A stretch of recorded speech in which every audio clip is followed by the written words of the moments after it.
반갑습니다. 바이블 프로젝트 두 번째 에피소드, 오늘은 요한복음을 미리 살펴보는 시간입니다.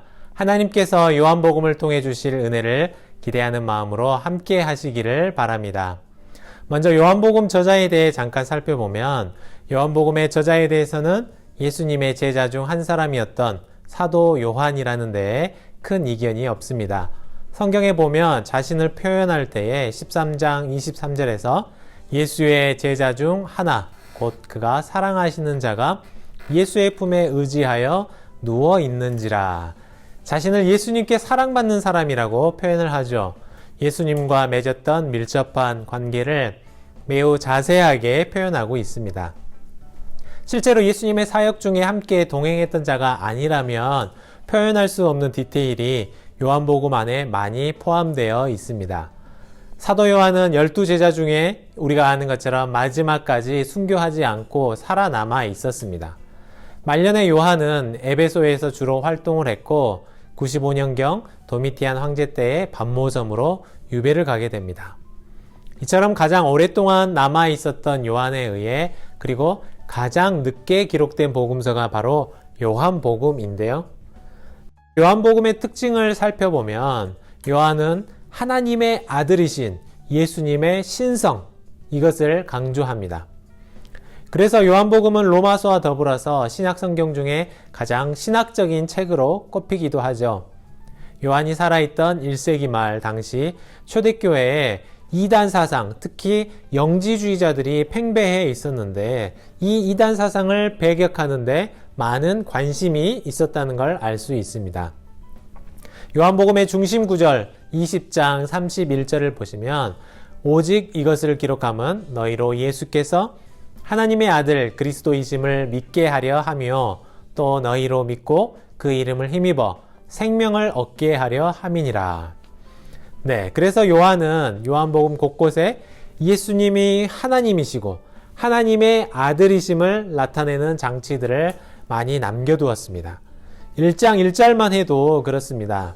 1장 1절을 보시면 태초에 말씀이 계시니라, 이 말씀이 하나님과 함께 계셨으니 이 말씀은 곧 하나님이시니라. 요한복음 1장 1절을 읽는 사람은 누구든지 자동적으로 어디를 생각하겠습니까? 창세기 1장 1절을 떠올리게 될 것입니다. 예수님이 갑자기 어디서 등장한 것이 아니라 이미 하나님의 창조 사역 중에도 함께 하셨던 분이라는 것을 강조하죠.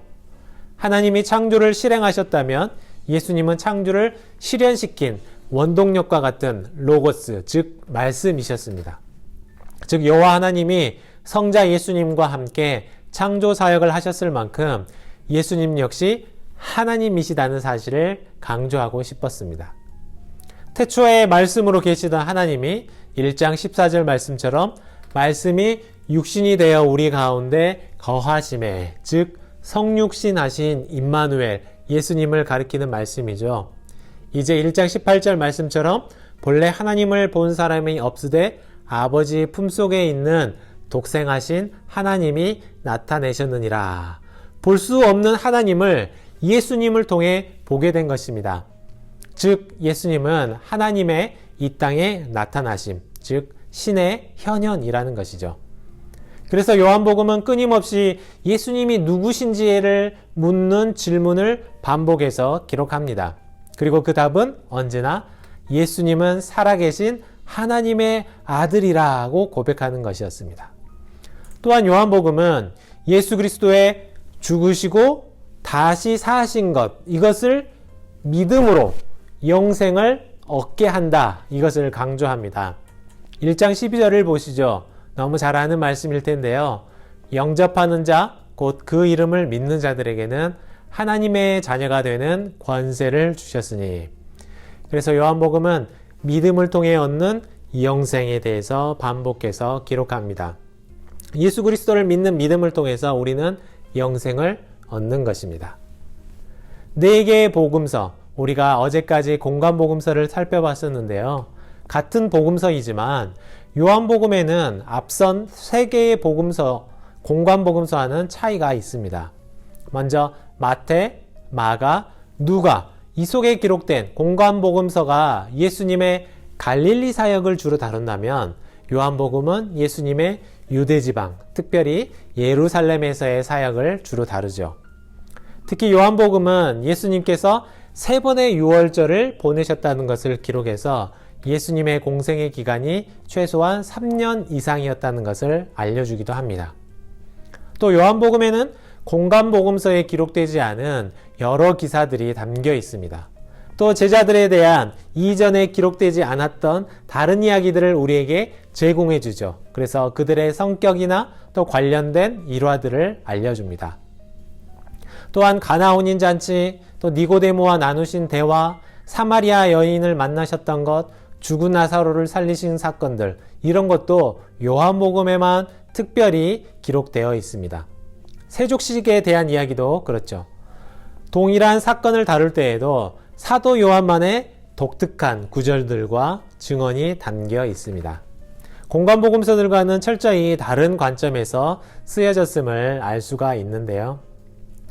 요한복음을 살펴보면서 아마 여러분들이 이 부분을 절대 빼놓을 수 없을 것 같습니다. 요한복음에는 예수님께서 자기 스스로를 어떤 분이라고 선언하신다는 그 말씀이 7군데가 있는데요.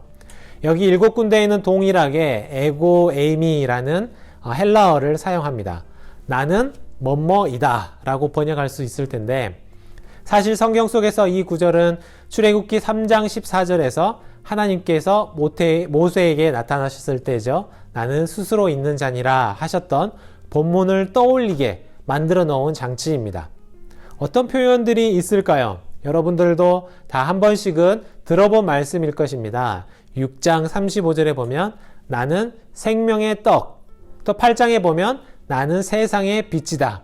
10장에서는 나는 양의 문이라, 또 나는 선한 목자라. 11장에서는 나는 부활이요 생명이시고, 14장에 가서는 내가 곧 길이요 진리요 생명이시고, 15장에서는 나는 참 포도나무라고 선언하셨습니다. 그런데 여기 이 7개의 선언문은 요한복음에 기록된 7개의 기적과 바로 연결이 되죠. 예수님께서 많은 기적을 행하셨는데 사도 요한은 그 중에서 딱 7개만 골라서 기록을 합니다. 그 기적들을 보시면 여러분들이 잘 아는 것처럼 물을 포도주로 바꾸셨던 사건, 또 왕의 신하의 아들을 고치셨던 사건, 또 38년 된 병자를 고치시고, 또 오병이어의 기적을 일으키시고, 물 위를 걸으셨던 예수님, 또 눈먼 자를 고치시고 죽은 나사로를 살리신 사건인데요. 여기 7개의 기적은 기적이라는 단어를 쓰지 않고 표적, 즉 사인이라는 말을 사용합니다.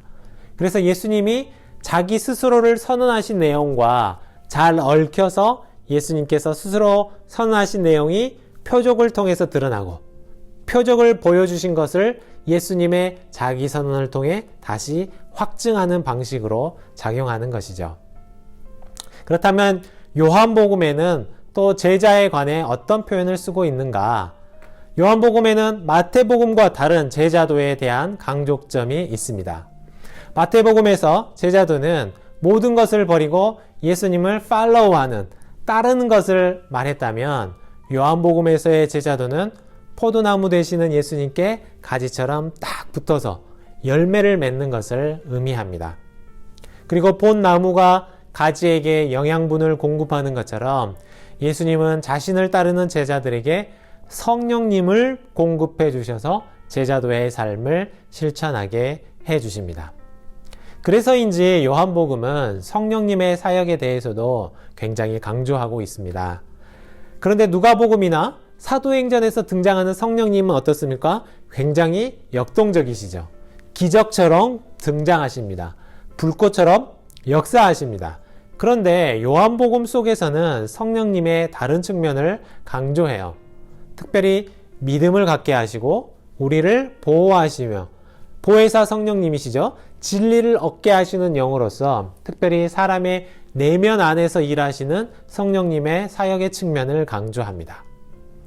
예수님이 하나님의 아들이시라는 것은 우리의 일반 상식으로는 믿을 수 없는 것이지 않겠습니까? 그래서 성령님의 도우심, 성령의 지혜가 필요한 것입니다. 그래서 요한복음에는 성령님에 대한 언급이 참 많은데요. 15장 26절은 보혜사 곧 아버지께로서 나오시는 진리의 성령이 오실 때에 그가 나를 증거하실 것이요 라고 합니다. 뿐만 아니라 예수님의 부활 이후에 대한 약속도 성령을 보내주시겠다라는 것이었습니다. 요한복음을 우리가 이렇게 미리 살펴보았는데요. 예수님을 바르게 고백하고 믿는 우리에게 보혜사 성령님을 주님께서 약속하신 것처럼 부어주실 것을 기대합니다. 함께 기도하겠습니다. 하나님 감사합니다. 바이블 프로젝트 새로운 에피소드를 앞두고 4개의 복음서를 미리 살펴볼 수 있도록 하여 주신 것을 감사합니다. 우리가 요한복음을 읽어가며 예수 그리스도께서 바로 살아계신 하나님의 아들이시고 또 그분께서 우리를 위해서 십자가에서 죽으시고 부활하셨다는 그 사실을 믿음으로 영생을 얻고 그 구원의 확신을 따라 사는 주님의 참된 제자가 되게 하여 주시옵소서. 이 모든 말씀 우리 주 예수 그리스도의 이름으로 간절히 기도하옵나이다. 아멘.